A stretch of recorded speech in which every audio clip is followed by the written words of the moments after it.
The highest end of the jewelry business, we're talking price tags into the millions, is growing quickly and getting more creative as luxury jewelers compete for ever richer, ever younger customers. Here with the story is WSJ's fashion columnist, Christina Binkley. Hi, Christina. We know it's a tough job, but someone's got to do it. Along with covering Haute Couture Fashion Week in Paris, you've been covering the Haute Couture jewelry collection as well. Indeed. That's mind-boggling. Do these showings draw big crowds? I have to confess, I wasn't even aware of a haute couture jewelry showing.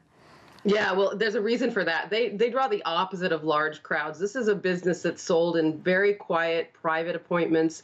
They allow press to come in, generally one at a time. You get walked around and you look at the glass vitrines with these amazing jewels in it. Sometimes they offer to let me try them on, and I am absolutely terrified. I will not touch them. Oh, that sounds like fun. You got to do it next time. Now, Christina, I think a lot of people, including myself, think of expensive jewels as timeless pieces that are handed down from generation to generation. So is there really a growing market for pricey jewels that change up with the fashion?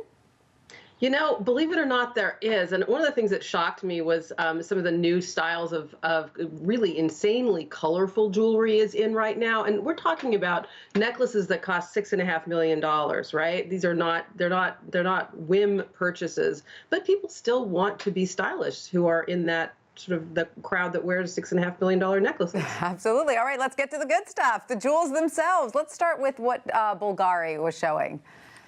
Color, of course, they have been known for color for a long time. They have a collection now that they're using a lot of, for instance, sapphires in. They did a necklace that had rows of sapphires and other colorful stones that they've been saving for years. One of the things about these necklaces is that they're all this jewelry. It's all one of a kind. So there's no two stones that are exactly alike. Wow, and this is that the line that was showing the blue iridescence necklace for over $6.5 million?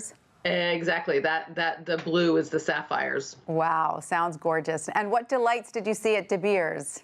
DeBeers is really interesting. Now, this is another one that's aiming for new clients and younger clients. They're using diamonds that have never been cut or polished. I'd never seen anything like this. They don't even really look like diamonds because they're full of color and they're like beautiful pebbles, really. Ooh, lovely. Sounds gorgeous. And what were they showing? Necklaces, bracelets, the whole? Yeah, they have a whole line, but their primary ones are sort of pendant necklaces where they've taken gold and sort of given a pattern to it and then almost strewn these little pebbles, diamonds, through it. The pebbles, the diamond pebbles. And Dior, what did that venerable house whip up?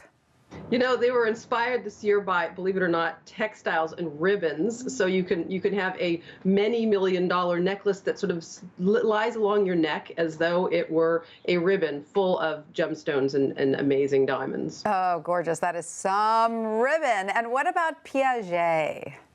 Piaget blew me away when they told me that I was going to see a feather cuff that's about $500,000. I said, say what? Feathers? That sounds a little flimsy for that much money. In fact, they've found in France, there is a profession, artiste plumissière. I've probably gotten that wrong, but it means feather artist. And this woman has taken feathers from 10 different birds, in addition to some gemstones, and this is on a gold cuff bracelet. And she's made a beautiful pattern out of feathers. So those, you get it wet, let it dry. I was going to say, those are actual real feathers. Yeah. Wow. Yeah. And some of them tiny. Wow. Gorgeous, gorgeous, gorgeous. Well, Christina, I have plenty to dream about tonight. Thank you so much for that. You and me both. That's right. Thank you, Christina.